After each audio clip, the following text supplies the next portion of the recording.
Equity Bank is really something very, very special. It is a true industry leader of the first caliber. I watched it from the beginning, not from its beginning, but from my beginning 10 years ago. And at that time, there was still a very small staff and things were just pulling out.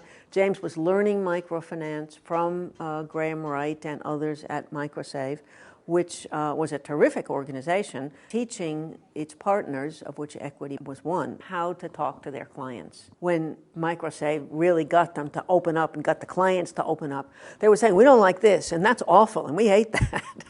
And Equity, James decided to go home and fix things. And so he said, all right, well, we got to listen to these people. And indeed they did. I mean, he is a superb manager. He really began to take over during the later 90s, during the time when I met him. He was still not the CEO, but he was doing a lot of the work. And he has an incredibly strategic mind. I mean, he really thinks about planning. So each time I would come, I would say, well, what's happening now? Are you expanding? He said, well, not right now, because we have to do this and that and this and get those pieces in place before we can expand.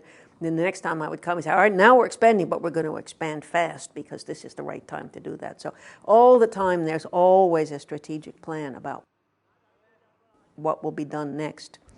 And I think MicroSave was terribly important in getting them started because they were a building and loan society, and James was thinking about microfinance, but it was their relationship with Graham Wright and with MicroSave. I sometimes call it a marriage made in heaven. They really were right for each other, and Equity could then just take off and develop its delivery system and move on from there. It calls itself the Listening, Caring Bank. Now, it not only calls itself that, it does that.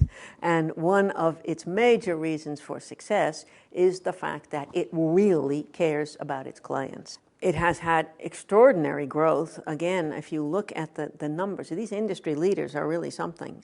This, of course, is a large financial intermediary in spades. And in 2001, before they became a bank, they had assets of $24 million.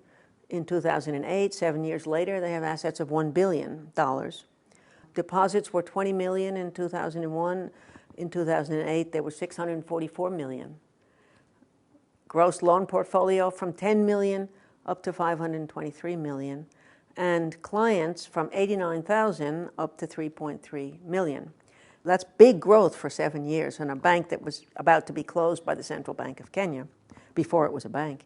And of course, they also listed on the Nairobi Stock Exchange and so forth. Their success is about their clients and how they understand them and serve them, about their staff, how they find them and train them.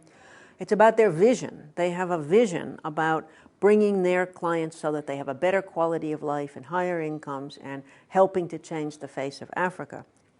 And they're a full-service bank. Their clients can grow with the bank. If they have a higher income, there are products and services that they can get right in the same bank with the